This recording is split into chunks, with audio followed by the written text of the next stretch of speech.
Renan Santos respondeu caneta azul. Azul caneta. Azul caneta. E já tá com mais de 1 milhão de like. Vamos ver aqui. Like ou visualização? Visualização. Vamos ver. Ok. O maranhense Azul Caneta de Balsas resolveu ser candidato a deputado federal esse ano e ele surpreendeu agora dando uma entrevista. Amigos, eu não quero ser implicante, não é pelo fato dele ser lá do Maranhão e querer ser candidato aqui em São Paulo, mas é pelo fato de qualquer idiota famoso achar que pode ser candidato e que as pessoas têm que ouvir ele mesmo quando ele não tem nada a dizer. Ele foi lá no programa do Paulo Matias, aliás, um ótimo programa, e o que ele fez foi isso aqui. O que tá errado no Brasil hoje? Muita coisa, todo mundo sabe. Não Me posso cita falar. uma. Não posso falar. Quando questionado pelo Regis Tadeu se ele é de direita ou de esquerda, olha o que ele responde. Você é mais de direita, você é mais de esquerda? Onde que você tá no espectro político? Eu sou mais na minha, fico tranquilo, né? Eu adoro essa resposta. É muito boa, cara. Vou ter que fazer uma boa análise Quando disso. perguntado sobre saúde, Eu acho que é legal responder isso. Vou deixar em off essa pergunta dele. quando perguntado sobre educação, Não tô nessa área aí ainda, né? quando perguntado sobre qualquer coisa. Não sei pra não tô lá dentro ainda, não sabia, viu? Então uma hora ele vai ver com a equipe, outra hora ele não tá pronto, outra hora ele vai ver quando ele vai ganhar, o mesmo discurso do Tiririca. E o problema? Pessoas votam nesses caras. E outro problema, esses caras se elegem. Aí todo mundo pensa, se elegeu, foi um errinho. Melhor colocar ele lá do que um ladrão, certo?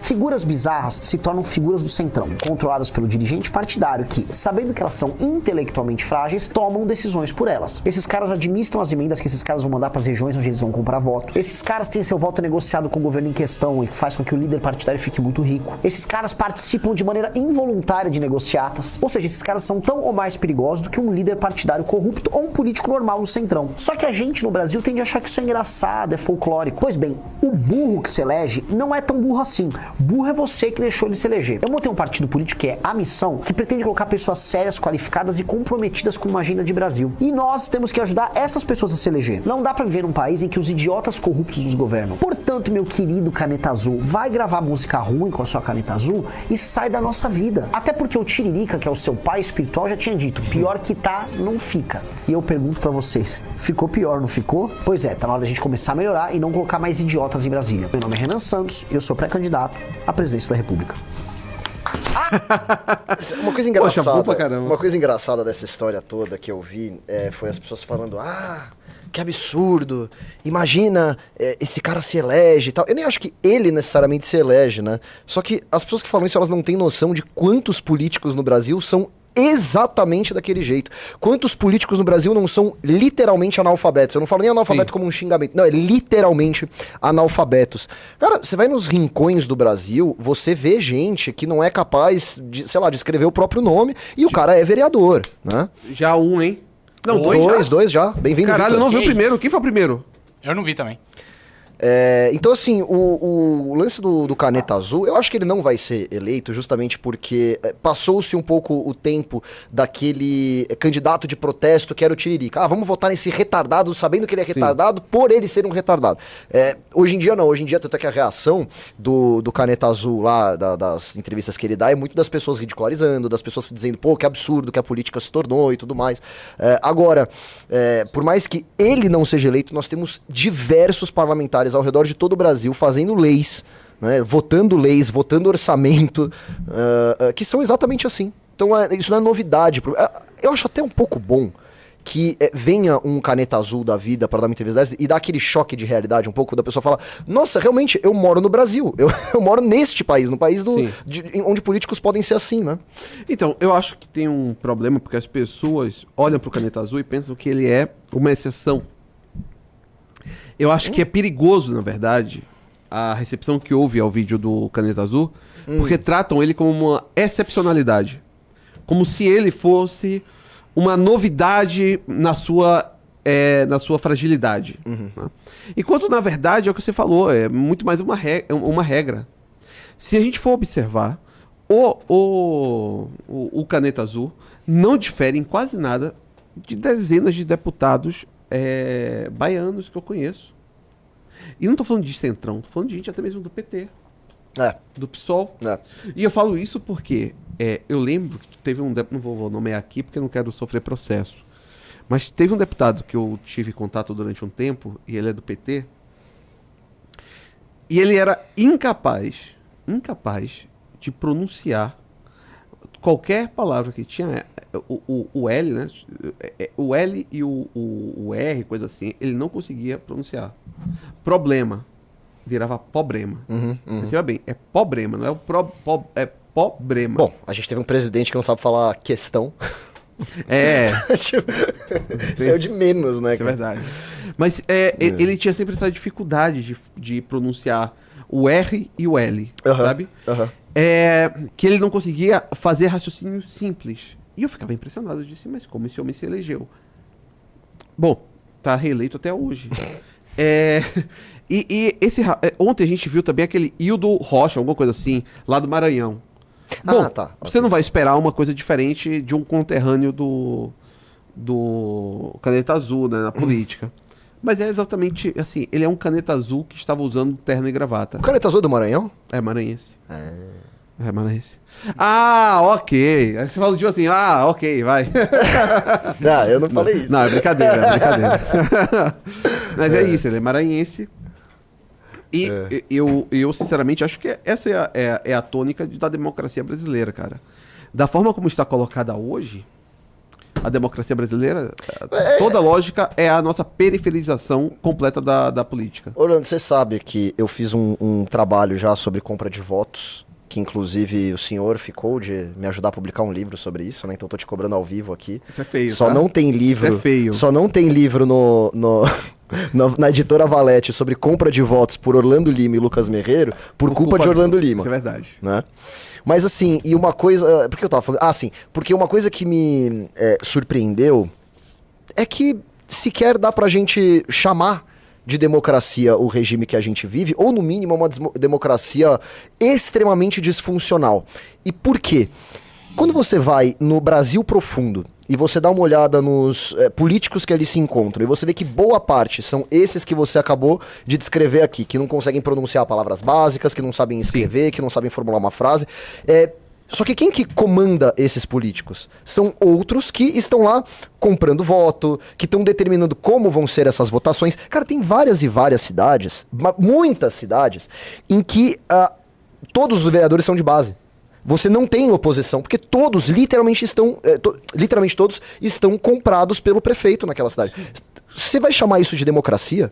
Então você tem um parlamentar que é analfabeto, controlado por um corrupto, que também, os dois são corruptos, né, mas um corrupto que é um pouco mais esperto que ele, que compra voto de uma população que é ignorante, né, e não xingando necessariamente a população aqui, mas que é ignorante de fato, e aí fica esse ciclo, né?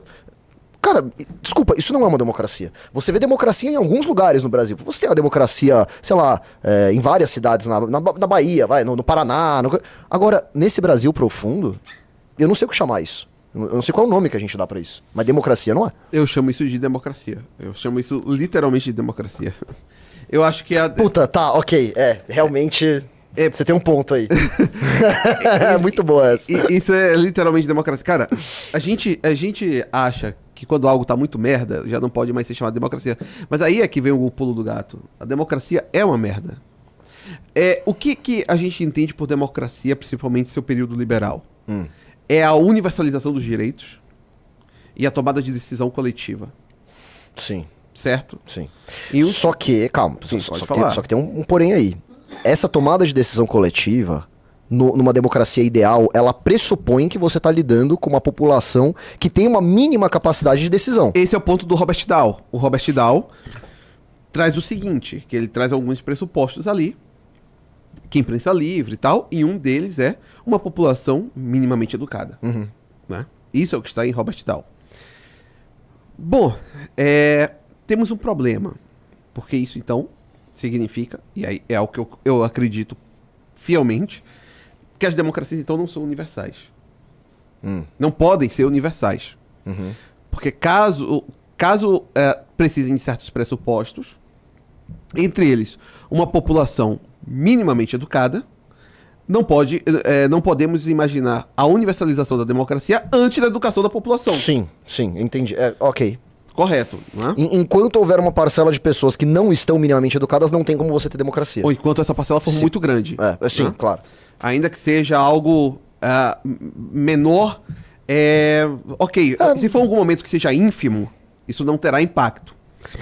Você não concorda com isso? Não, concordo. Eu acho que ok. se for ínfimo, não terá impacto. Não, mas você não concorda que só dá pra chamar verdadeiramente de democracia quando você tem esses pressupostos? Não acho, porque Não? isso é formalíssimo. O meu problema com o Robert Dow... desculpa, bati na sua coisa aqui.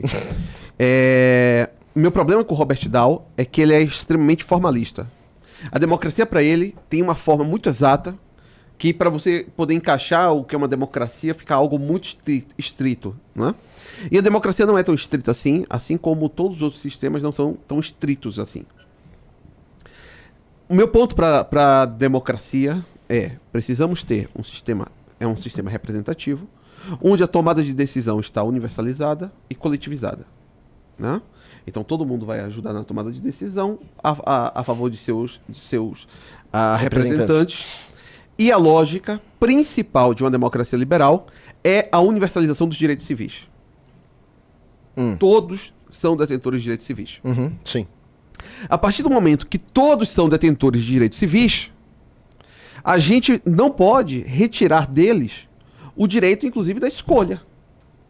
O direito da escolha da sua representação.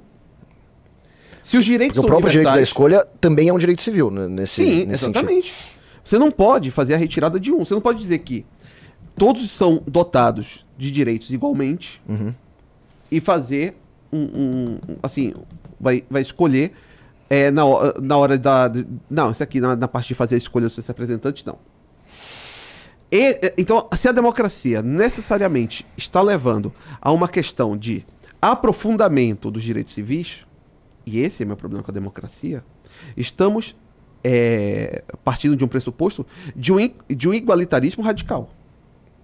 Todos os homens são assim, iguais, sem nenhuma diferenciação. Não há o direito à diferenciação. Perceba bem, eu sou a favor de que pensemos que existem direitos básicos, como direito à vida, direito à saúde, propriedade. A propriedade, inclusive, eu acho que é um dever do Estado a garantia de propriedade. Porque é uma tese que não é minha, é do Pablo Aragón. Ele busca perverter a lógica que existe na Constituição da propriedade, qual é a função social da propriedade. A função social, sim. Ele fala sobre a função libertadora da propriedade, no sentido de que, como antes do capitalismo, existia uma ligação entre a pessoa e a terra, e essa ligação da pessoa com a terra dava a dignidade, e não atuar a questão de subsistência, etc. A partir do capitalismo industrial... A propriedade precede a dignidade nesse sentido. Exatamente. Porque você torna-se detentor de algo que ajuda a fazer com que você, inclusive, proteja a sua família, proteja a sua vida, proteja a si próprio, o seu corpo, que você possa ter direito à subsistência, entre outras coisas. Nesse sentido, né, a gente tem que pensar que, existem direitos que são fundamentais, mas nem todo direito é fundamental e nem toda pessoa é capacitada para deter todos os direitos. Na Roma Antiga, tínhamos aquela escadinha, né, em que tinham os homens plenos de direitos, aqueles que tinham os direitos intermediários e outros que eram os direitos básicos. Por exemplo, sou contra que haja a possibilidade de escravidão. Eu acho que isso atenta contra a dignidade humana, atenta contra todos os valores mais básicos da convivência. Você não pode escravizar outra pessoa, né? Disso não se pode depreender que a pessoa, por não poder ser escravizada, seja detentora plena de todos os direitos, ainda que sua responsabilidade seja diminuta naquela sociedade. É daí que vem, inclusive, a minha lógica de que uma pessoa que comete crimes de forma reincidente, ela não pode ter o mesmo direito, a mesma prerrogativa que alguém que nunca cometeu crime anteriormente. Então, mas calma lá, aí que tá. Você falou o seguinte, a democracia, ela necessariamente pressupõe igualdade de todos os homens perante a lei. Logo, e ela também pressupõe a universalização dos direitos. Sim. Logo, você não pode tirar o direito de um e garantir para o outro. Dá para você fazer isso ao mesmo tempo que você respeita a universalização dos direitos e que todos os homens são iguais perante a lei. Certos direitos, eles só existem a partir de certas prerrogativas. Por exemplo, na que a gente vive atualmente, todos têm o direito ao voto. Ok, mas quem tem menos de 16 anos não tem direito ao voto. Sim, mas todos os que fizerem 16 anos terão direito ao voto. Ou seja, você pode tirar uma proposta que a gente sempre fala que é considerada uma proposta polêmica por muitos, né? Mas que eu acho fundamental para o Brasil, é você tirar o direito ao voto de pessoas que vivem de assistencialismo do Estado. Né? Eu acho que a lógica do assistencialismo, por vários motivos, que acho que não vale a pena entrar agora, ela deturpa o próprio voto que a pessoa tá... E ela facilita também a compra de voto, evidentemente. Você está tratando as pessoas diferente? Não. Todas as pessoas, não importa de onde você nasceu, não importa a sua origem, não importa de onde você veio, para onde você vai, mas todas as pessoas que não recebem auxílio estão aptas a votar. Então pronto, você universalizou